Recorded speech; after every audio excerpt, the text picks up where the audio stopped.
शिव महापुराण जब विराम होती है तब भगवान शंकर पार्वती जी तुम रुका जी से कहते हैं कि तुम्हें दक्षिणा में क्या दूं? शिव महापुराण के विराम की दक्षिणा में तुमको क्या?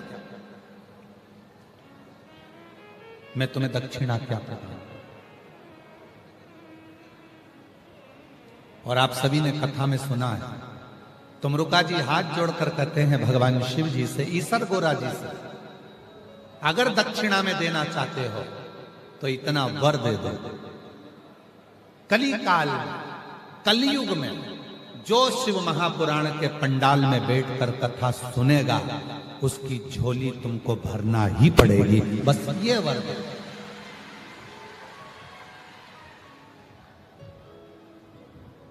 क्यों आते हैं इतने लाखों की संख्या में भक्त?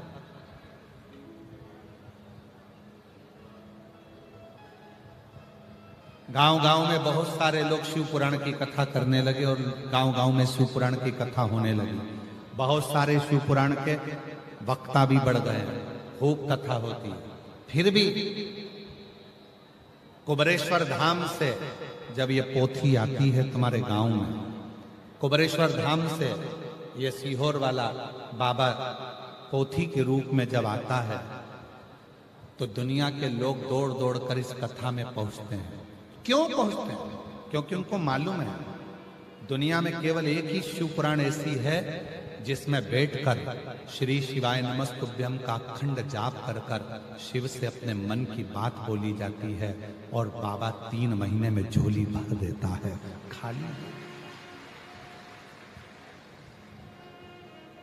खाली नहीं रखना।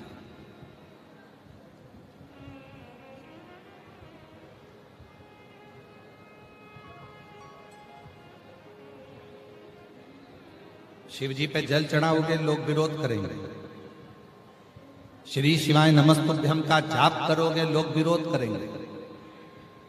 रोज कहीं ना कहीं का एक आध सामने आकर खड़ा हो जाएगा, कोई ना कोई तुम्हारे इंस्टाग्राम पर कोई तुम्हारे वीडियो मिल जाएगा कि श्री शिवाय नमस्तुभ्यम मत बोला।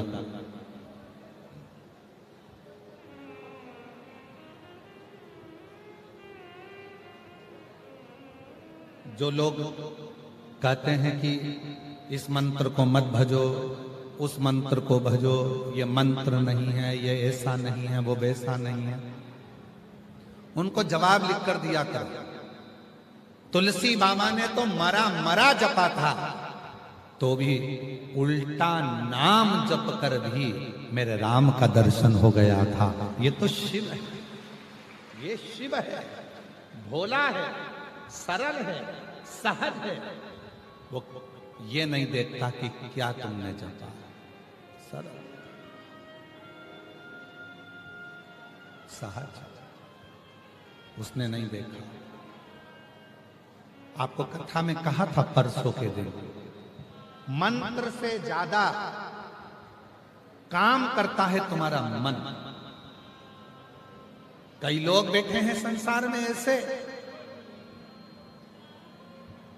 रोज सवेरे सवेरे माताएं, कई पुरुष, कई भाई, कई बहन गीता जी लेकर बैठते हैं, गीता जी का पाठ करते हैं, राम रक्षा स्तोत्र का पाठ करते हैं, गोपाल सहस्त्र नाम का पाठ करते हैं, हनुमान चालीसा का पाठ करते हैं, शिव चालीसा का पाठ करते हैं।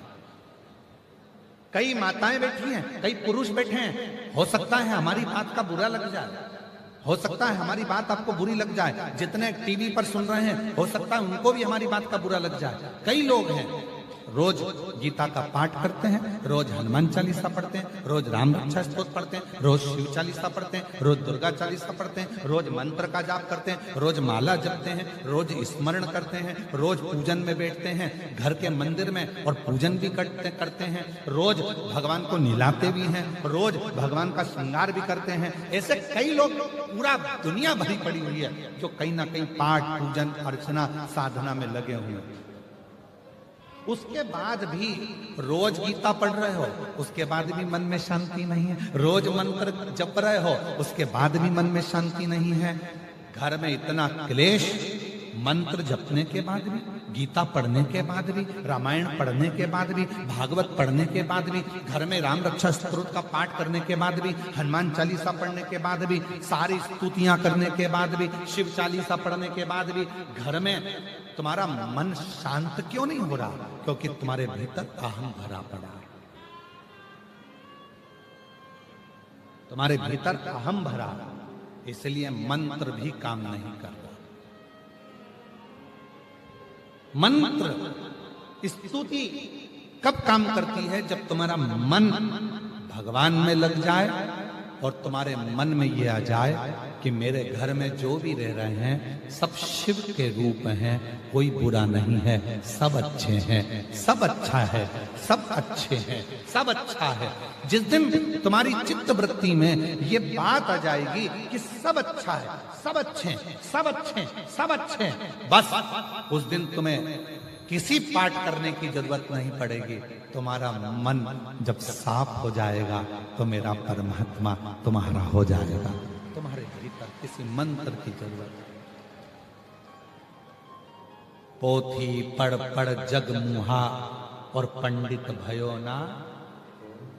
पोथी पढ़ते पढ़ते जीवन निकल गया। मैं गीता जी का 18वां अध्याय पढ़ती हूँ, मैं रामायण जी का ये पाठ करती हूँ, मैं राम रक्षा स्तोत्र का ये पाठ करती हूँ, मैं हनुमान चालीसा का ये पाठ करती हूँ, मैं शिव चालीसा का ये पाठ करती हूँ, मैं ये वाली स्तुति करती हूँ, मैं मंत्र माला इतनी करती हूँ, मैं 12 माला जपती हूँ गुरु नाम की, मैं 3 माला जपती हूँ शिव के नाम की, मैं 4 माला जपती हूँ राम जी की, मैं 5 माला जपती हूँ इसकी, मैं 6 माला जपती हूँ उसकी। माला तो बढ़ गई, मना नहीं है, पर मन बड़ा क्या? मन तो उतना की उतना ही छोटा है। अभी भी कमर में चाबी खोस के बैठी हुई है पूजन में भी।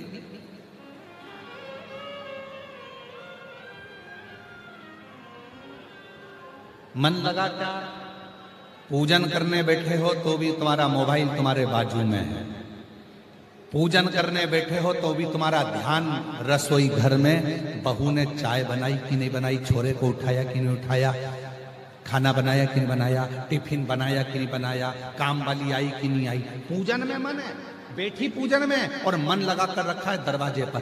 बेल जैसे ही बजी, घर में बहू है ना, उठाएगी। बेल बजी है ना, बहू है, पोता है, पोती है, सब हैं, उठाएंगे, जाएंगे, दरवाजा खोलेंगे, दरवाजे पर जाकर देखेंगे कौन आया। तुझे क्या करना? तू पूजन कर रही है ना, तेरा दिल मन में लगा, पर भगवान में मन लगा ही नहीं है। कौन आया, क्या बोल रहा है, क्या बोल रहा है, क्या बोल रहा है, मन लगता है, मन लगता ही, चित्त लगता ही। इस मन को कैसे लगे?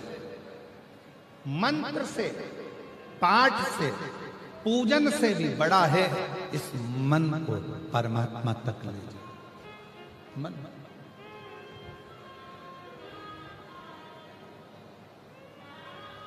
हजारों हजारों पत्र शिव महापुराण में आते हैं।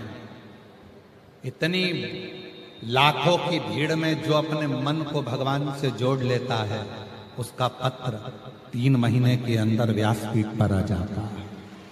मन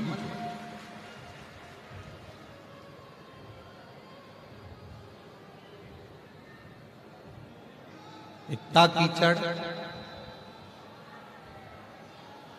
इतना कीचड़, पानी गिर रहा है, कीचड़ हो रहा है, उस कीचड़ में भी अगर आप बैठे हो, शिव की साधना कर रहे हो, बैठकर उससे अपने मन की बात कर रहे हो, आपका मन शिव में लगा है। इतनी भीड़ में, इतने ट्रैफिक में, पूरे रोड भरे पड़े हुए हैं, रोडों पर गाड़ियां खड़ी हुई है, गाड़ियां जाम में फंसी हुई हैं। इस जाम के अंदर, इतने कीचड़ में, पानी में, हवा में, उसके बाद भी तुम कीचड़ में भी बैठकर यदि शिव पुराण की कथा को सुन रहे हो तो तुम साधारण नहीं हो, तुम मन लगाकर भगवान की भक्ति में लगे, तुम साधारण नहीं हो।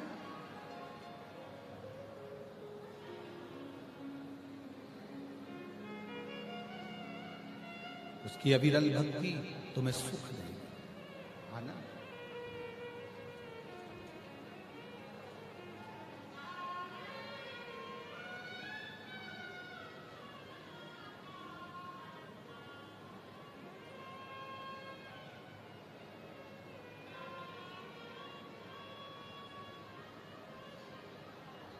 ये जीवन का एक सुख है। शिव का नाम, शिव का धाम, शंकर का मंदिर, शिवालय। एक लोटा जल लेकर जिस दिन तुम शिव के मंदिर में जाना प्रारंभ कर दोगे, तुम्हें किसी के आगे हाथ जोड़ने की जरूरत नहीं पड़ेगी। शिव तुमको संभाल, शिव संभाल। और उसका प्रसंग शिव महापुराण में है। स्कंद पुराण की एक सुंदर प्रसंग आता है। स्कंद पुराण का, स्कंद पुराण में नागमणि की कथा आती है। नागमणि एक सर्प था, नागमणि। क्या नाम है उसका? नागमणि। जम के बोलो, नागमणि। सर्प है, विषैला है। स्कंद पुराण में नागमणि की कथा आती है और नागमणि विषैला है। सांप मतलब विष। सर्प चाहे कोई सा भी हो, उसमें विष जरूर होता है।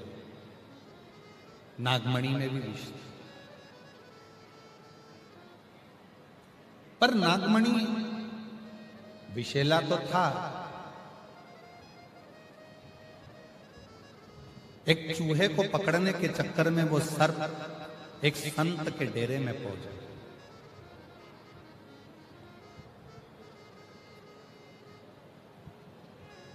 संत पार्थिव का पूजन करते थे। पार्थिव शिवलिंग का निर्माण करते, उसका पूजन करते संत। और नागमणि संत को देखता कि ये रोज पार्थिव का पूजन कर रहे हैं, पार्थिव बना रहे हैं, पार्थिव का पूजन करते हैं।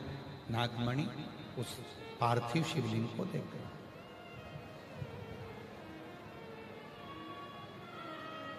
पार्थिव शिवलिंग को देख, जैसे पार्थिव बनाने के 3 क्रम है। पार्थिव बनाने के 3 क्रम है। पार्थिव शिवलिंग का जो निर्माण करा जाता है उसके 3 क्रम है। रोग की मुक्ति के लिए अगर पार्थिव बनाया जाता है तो उस मिट्टी में थोड़ा सा जल और थोड़ी सी दुर्वा का पानी उस मिट्टी के अंदर डाला जाता है। अगर कोई बीमारी है, वो बीमारी नहीं जा रही, पार्थिव के 3 क्रम बना। अगर कोई बीमारी नहीं जा रही है तो आप पार्थिव शिवलिंग अगर बनाते हो, मिट्टी का शिवलिंग बनाकर पूजन करते हो, तो उसमें जल मिट्टी में और दुर्वा, दुर्वा बोलते हो कि दूब बोलते हो, जो गणेश जी को चढ़ती है दुर्वा, उसको पानी में डालकर उस पानी को मिट्टी में मिलाकर फिर पार्थिव बनाया जाता है रोग की मुक्ति के लिए। दूसरा, जिसको संतान नहीं होती, पुत्र की प्राप्ति नहीं है, संतान की प्राप्ति नहीं है, गोदी में औलाद नहीं है, कोई छोरा छोरी नहीं है, कोई बेटा बेटी नहीं है, संतान नहीं है, सालों हो गए, पार्थिव रोज बनाती है, तो उस मिट्टी में अगर थोड़ा सा आधी चम्मच, 1 चम्मच गाय का दूध मिलाकर फिर पार्थिव लिंग का निर्माण करे पानी के साथ मिलाकर, तो उसके घर में दूध पार्थिव में डलने से पूत जरूर आता है, निश्चित पूत की प्राप्ति। पार्थिव में मिट्टी के अंदर अगर आधी चम्मच भी गाय का दूध डाला, पानी डाला और पार्थिव शिवलिंग का निर्माण करा, जिसकी औलाद नहीं है, तो वो पार्थिव अगर बना रहा है, पार्थिव का निर्माण कर रहा है, उसका नियम है कि हर प्रदोष को, सोमवार को या सोमवार की अष्टमी को या कभी ना कभी उसका मन करता है तो पार्थिव लिंग का निर्माण करता है। अगर पूत नहीं है तो दूध का प्रयोग करे। तो दूध अगर पार्थिव में मिट्टी में डाला जाए, आधी चम्मच, 1 चम्मच और पानी के साथ मिलाकर जब पार्थिव शिवलिंग का पूजन करते हैं, उसको बनाकर पार्थिव बनाने के बाद जब उसका पूजन करते हैं, तो वो दूध हमारे घर में पूत जरूर देता है। पहले नंबर पर है दुर्वा का जल, रोग निवारण के लिए हो जाता है। पार्थिव में दूसरा वर्णन आया है दूध का डालना। वो संतान देता है। तीसरे नंबर पर पार्थिव अगर निर्माण कर रहे हो, कोई लक्ष्य है, मेरा यह काम है वो पूरा नहीं हो रहा, बहुत दिन से अटक रहा, बाबा पूरा करना है, तो पार्थिव में चंदन घिस के, चंदन को घिसकर उसका थोड़ा सा भाग पानी मिट्टी में डालकर फिर पार्थिव का निर्माण करा जाता है, पूजन करी जाती है। तो जो तुम्हारा लक्ष्य है उस लक्ष्य तक बाबा तुम्हें पहुंचा कर ही रहेगा। पार्थिव निर्माण के कुछ क्रम है।